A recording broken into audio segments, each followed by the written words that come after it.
আজকের গুরুত্বপূর্ণ আঞ্চলিক সংবাদে সবাইকে জানাই স্বাগতম। আজকের সন্ধ্যার বিশেষ খবর হলো জনপ্রতিনিধিদের অদূরদর্শিতার জন্য ভুগছেন করিমগঞ্জবাসী।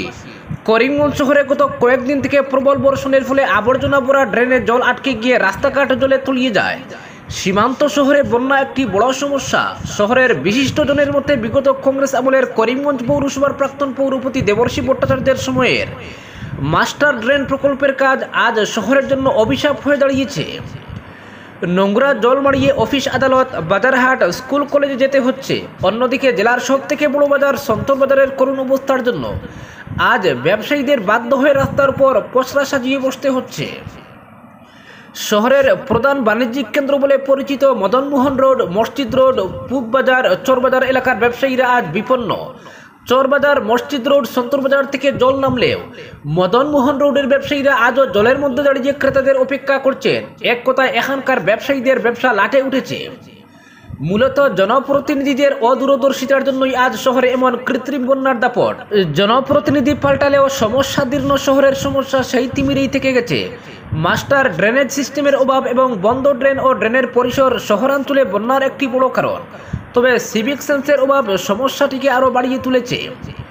মিউনিসিপ্যালিটির কর্মীরা যখন ড্রেন পরিষ্কার করে তখন দেখা যায় বেশিরভাগ আবর্জনা মানুষের দিকে আঙ্গুল তুলে। চিপসের প্যাকেট, পলিথিনের ব্যাগ, প্যাকেট জাতীয় খাবারের মুড়ক, প্লাস্টিকের বোতল, কাচের বোতল ড্রেনগুলিকে আটকে রাখে এবং কে সেগুলোকে চুড়ে ফেলে তা বলার অপেক্ষা রাখে না। এছাড়াও ড্রেনের ভিতর দিয়ে পিএইচসির জলের হোম কানেকশন একটা বড় সমস্যা হয়ে দাঁড়িয়েছে। প্রশাসন, রাজনৈতিক নেতা ও করিমগঞ্জ পৌরসভার মধ্যে সমন্বয়ের অভাবে আজ শহর জলে হাবুডুবু খাচ্ছে। নাগরিকদের অভিমত, এখন তো আর আগের দিন নেই যে বিধায়ক সহযোগিতা করছেন না বলে অভিযোগ ছিল। তিনি তো এখন বিজেপির ঘরের লোক।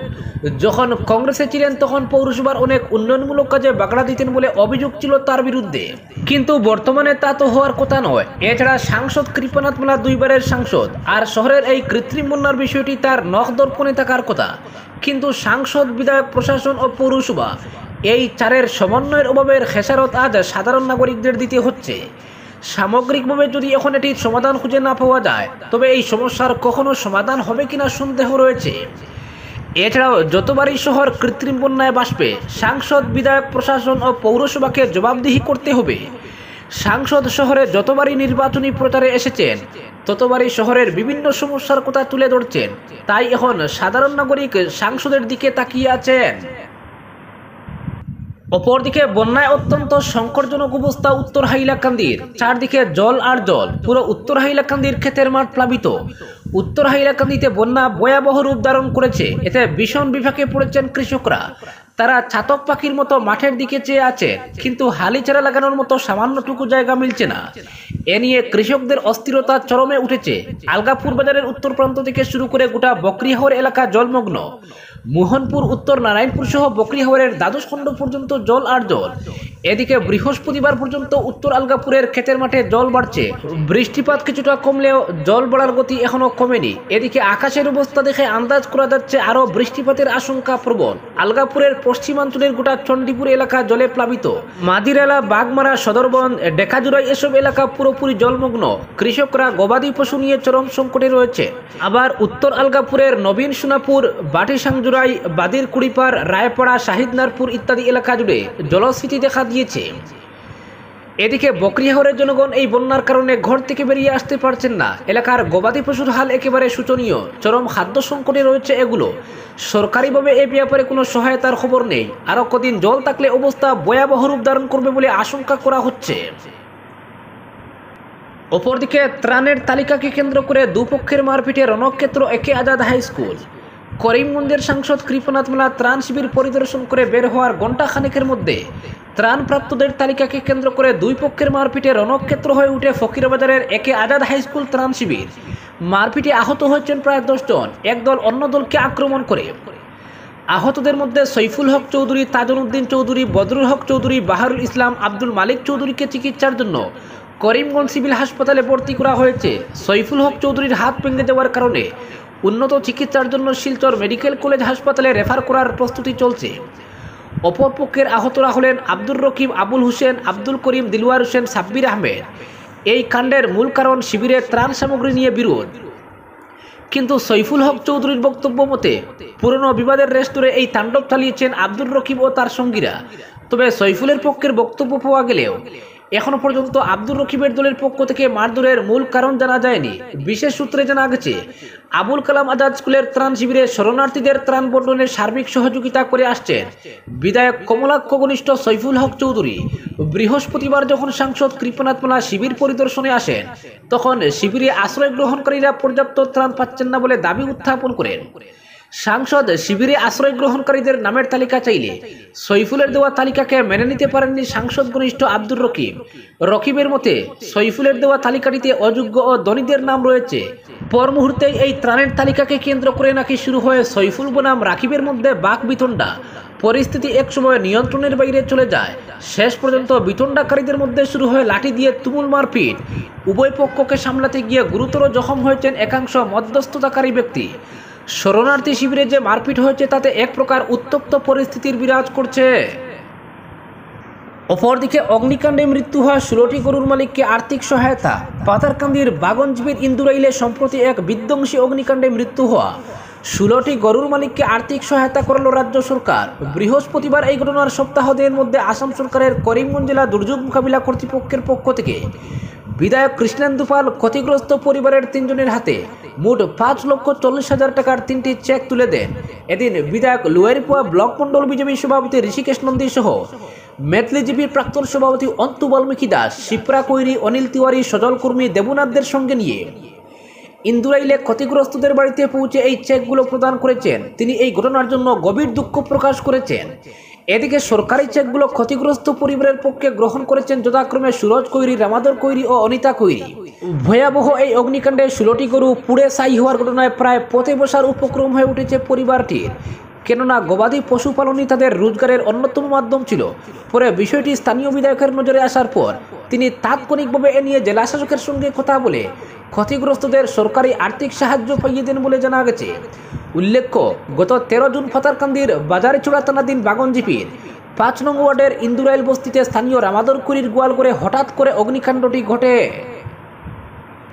অপরদিকে বিশ্বে জনপ্রিয় হয়ে উঠছে যোগ ব্যায়াম, বললেন হিমন্ত বিশ্ব শর্মা। 10ম আন্তর্জাতিক যোগ দিবস আসামে পালিত হলো আজ 21 জুন। যোগ দিবস বিশ্বের বিভিন্ন প্রান্তের পাশাপাশি আসামে পালিত হয়। গুয়াহাটির নেহেরু স্টেডিয়ামে অনুষ্ঠানে উপস্থিত ছিলেন রাজ্যপাল গুলাবচাঁদ কাটারিয়া। এদিকে মুখ্যমন্ত্রী হিমন্ত বিশ্ব শর্মা তেজপুরের চার্চ ফিল্ডে রাজ্য সরকারের যোগব্যায়াম অনুষ্ঠানে যোগ দিয়েছিলেন। যোগ দিবসের বক্তব্যে তিনি বলেন, সারা বিশ্বে যোগব্যায়াম ক্রমশ জনপ্রিয় হয়ে উঠছে। আমাদের শিশুদেরও যোগব্যায়াম শেখানো উচিত। অপরদিকে কাটিগড়ায় বন্যা পরিস্থিতির অবনতি। নতুন করে প্লাবিত 10 গ্রাম, 2টি স্কুল, এক অঙ্গনওয়াড়ি কেন্দ্রে আশ্রিত বহু মানুষ। আবহাওয়ার কিছুটা উন্নতি হলেও কাছাড় জেলার বন্যা পরিস্থিতির ক্রমশ অবনতি হচ্ছে। কাটিগড়ায় নতুন করে প্লাবিত হয়েছে আরও 10টি গ্রাম। ফলে বন্যা প্লাবিত গ্রামের সংখ্যা বেড়ে দাঁড়িয়েছে 36। তবে বরাক সহ অন্যান্য উপনদীগুলোর জল কমতে শুরু করেছে। জলস্তর নেমে এসেছে বিপদসীমার নিচে। গত কদিনের প্রবল বৃষ্টিপাতের ফলে চলতি বছরে দ্বিতীয়বারের মতো বন্যার কবলে পড়েছে বরাক উপত্যকা। দ্বিতীয় দফার বন্যায় কাছাড় জেলার সবচেয়ে বেশি ক্ষতিগ্রস্ত হয়েছে কাটিগড়া। গত 24 ঘন্টায় নতুন করে আরও 10টি গ্রাম প্লাবিত হয়েছে। এ নিয়ে কাটিগড়ায় বন্যাক্রান্ত গ্রামের সংখ্যা বেড়ে দাঁড়িয়েছে 36। 2টি স্কুল ও একটি অঙ্গনওয়াড়ি কেন্দ্রে বানবাসীরা আশ্রয় নিলেও সরকারি হিসাবে এখনও কোনো আশ্রয় শিবির নেই। সূত্র বলছে, কাটিগড়ার বন্যা পরিস্থিতি অবনতি হওয়ার পেছনে প্রধান কারণ হলো পাহাড়ি নদীগুলিতে দেখা দেওয়া জলস্ফীতি। ভারত বাংলা সীমান্তে থাকা স্লুইস গেটগুলি বন্ধ থাকায় ওইসব নদীর জল নিষ্কাশন হতে পারছে না। আর এতে ফুলে ফেপে উঠছে নদীগুলির জল। প্লাবিত হচ্ছে একের পর এক গ্রাম। হাওড়া অঞ্চলের এখনও বন্যার জল বাড়ছে। সূত্র মতে, কাছাড়ের যেসব স্থানে বন্যার জল ঢুকে গিয়েছিল সেই সব এলাকার পরিস্থিতিও জটিল রয়েছে। তবে বৃহস্পতিবার দিনভর বৃষ্টিপাত না হওয়ায় বন্যাক্রান্তরা স্বস্তির নিঃশ্বাস ফেলছেন। বানবাসী প্রতিটি এলাকায় পশুখাদ্যের তীব্র সংকট দেখা দিয়েছে। প্রায় প্রতিটি এলাকা জলমগ্ন হয়ে থাকায় গবাদি পশু নিয়ে মহাবিপাকে পড়েছেন লোকজন। দাবি উঠছে পশুখাদ্য বন্টনের। অপরদিকে দ্রুত সংস্কার করুন রাস্তাঘাট। ডিজিএম সকাশে গিয়ে সুর চড়ালেন পরিমল। দেশে NHIDCL-এর সুনাম থাকলেও শিলচরে নয় কেন, প্রশ্ন সাংসদের। বেহাল রাস্তাঘাটের জন্য চরম ভোগান্তির শিকার হচ্ছেন সাধারণ মানুষ। এবার দ্রুত রাস্তার সংস্কার করুন। শিলচরে কেন্দ্রীয় সরকারের সড়ক নির্মাণ বিভাগ NHIDCL-এর ডেপুটি জেনারেল ম্যানেজার গৌরাঙ্গ দেবগড়ের সকাশে গিয়ে এভাবেই সুর চড়ালেন শিলচরের নবনির্বাচিত সাংসদ পরিমল শুক্লবৈদ্য। তিনি বলেন, সারা দেশেই NHIDCL-এর যথেষ্ট সুনাম রয়েছে, কিন্তু কাছাড় জেলায় এই বিভাগের রাস্তাঘাটের এমন শোচনীয় হাল কেন? বিশেষ করে শিলচর শহরের বুক চিরে ক্যাপিটাল পয়েন্ট থেকে সোনাবাড়িঘাট পর্যন্ত রাস্তার হাল অবর্ণনীয়। নিত্যযাত্রী পথচারী সহ স্থানীয় মানুষের দুর্ভোগের অন্ত নেই, যেন অভিভাবকহীন হয়ে পড়েছে এসব রাস্তাঘাট। কিন্তু কেন? বিভাগীয় ডিজিএমের কাছে সে কথাই জানতে চান সাংসদ।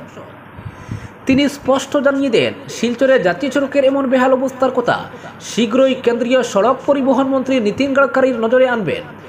এদিন দুপুরে শহরের সোনাই রোডে NHIDCL-এর কার্যালয়ে উপস্থিত হন সাংসদ পরিমল শুক্লবৈদ্য। সঙ্গে ছিলেন বিজেপির কাছাড় জেলা সভাপতি বিমলেন্দু রায়। শিলচর শহর সহ সংলগ্ন এলাকার বেহাল রাস্তাঘাট নিয়ে বিভাগীয় আধিকারিক গৌরাঙ্গ দেবগড়ের সঙ্গে প্রায় ঘণ্টাখানেক কথা বলেন সাংসদ। সেখানে উঠে আসে শিলচর সহ গোটা কাছাড় জেলার বিভিন্ন এলাকার রাস্তার দুরবস্থার কথা। গৌরাঙ্গ দেবগড়ের উদ্দেশ্যে সাংসদ বলেন, আপনারা রাজ্যের অন্যান্য এলাকায় ভালো কাজ করছেন, অথচ শিলচরের রাস্তাঘাটের হাল ফেরানোর উদ্যোগ পরিলক্ষিত হচ্ছে না। আপনারা কি শিলচরের মানুষকে নাগরিক মনে করেন না? তা কিন্তু মেনে নেওয়া যায় না। কেন্দ্রীয় সড়ক পরিবহন মন্ত্রী নীতিন গাডকারির সঙ্গে দেখা করে বিষয়টি জানাবেন বলে খুব উগরে দেন তিনি।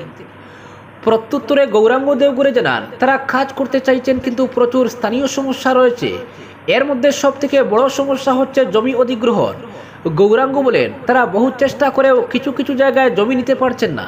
শিলচর শহরের ক্যাপিটাল পয়েন্ট থেকে সোনাই রোড হয়ে সোনাবাড়িঘাট পয়েন্ট পর্যন্ত যে সড়ক রয়েছে সেটা তাদের বিভাগের আওতায় এসেছে বেশি দিন হয়নি। এর মধ্যে সবচেয়ে বেহাল অবস্থা সোনাই রোডের। সেখানে রাস্তার পাশের নালাগুলো নতুন করে বানাতে হবে, তবে তারা কিছুতেই জমি অধিগ্রহণ করতে পারছেন না। এ বিষয়ে সাংসদ পরিমল জানান, এই বিষয়গুলোর তালিকা বানিয়ে প্রথমে জেলা শাসকের কাছে দেওয়া হোক, বিষয়টি নিয়ে তদবির করবেন তিনি। সাংসদ আরও বলেন, এখন আর আগের মতো পরিস্থিতি নেই। প্রধানমন্ত্রী নরেন্দ্র মোদীর নেতৃত্বে উন্নয়নের কাজ দ্রুত এগিয়ে চলেছে। এতে কেউ বাধা দিতে চাইলে তার বিরুদ্ধে কঠোর ব্যবস্থা নিতে পিছপা হবে না সরকার। যদি কেউ নিজের স্বার্থে জনগণের কাজ আটকে দিতে চায়, সে যত বড় মাপের নেতা হোক বা আমলা, কাউকে রেহাই দেওয়া হবে না। বিজেপি সরকারের অধীনে এমন অনেক উদাহরণ রয়েছে, জনগণের কাজে বাধা দেওয়ায় বহু বড় আধিকারিককেও সরিয়ে দেওয়া হয়েছে। একসময় কংগ্রেসের প্রাক্তন মুখ্যমন্ত্রী তরুণ গগৈ বলেছিলেন, মাটি খারাপ, তাই এখানে ভালো রাস্তা হয় না।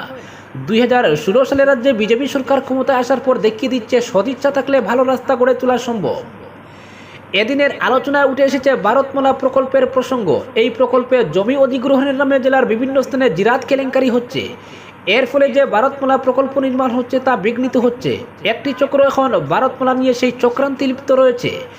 এ বিষয়ে সাংসদ পরিমল শুক্লবৈদ্য আলোকপাত করলে বিভাগের পক্ষে বলা হয়, কাছাড় জেলায় ভারতমালা প্রকল্পের প্রায় 150 কিলোমিটার রাস্তার কাজ হচ্ছে। এছাড়া জাতীয় সড়কের বিভিন্ন জায়গা উন্নত করা হচ্ছে। খাটিগোড়া এলাকায় 6 নম্বর জাতীয় সড়কের বদরপুর মালিডহর অংশের কাজে কিছু স্থানীয় লোক বাধা দিয়েছেন। কিছু কিছু জমিকে হঠাৎ করে বাণিজ্যিক এলাকা বলে ঘোষণা করা হয়েছে, যার ফলে সেসব জমি অধিগ্রহণ করতে গিয়ে অনেক বেশি টাকা দিতে হচ্ছে। এ বিষয়ে পরিমল বলেন, কোন কোন জায়গায় অসুবিধা হচ্ছে এর একটা ম্যাপ তৈরি করুন। আমরা দেখব কোথায় বাণিজ্যিক জমি রয়েছে। হঠাৎ করে মাঠের মাঝখানে একটা জায়গা বাণিজ্যিক জমি হতে পারে না। যদি জেলা আয়ুক্ত কার্যালয় থেকে এসব অনুমতি দেওয়া হয়ে থাকে, আমরা যাচাই করে দেখব কিভাবে এসব হয়েছে। আমি দীর্ঘ 34 বছর সক্রিয় রাজনীতিতে রয়েছি, প্রায় 1 দশক রাজ্য সরকারের মন্ত্রী ছিলাম। আমি জানি কোনো এলাকার জমিকে বাণিজ্যিক ঘোষণা করতে পারে শুধুমাত্র রাজ্যের ক্যাবিনেট, এই ক্ষমতা জেলা আয়ুক্তের নেই।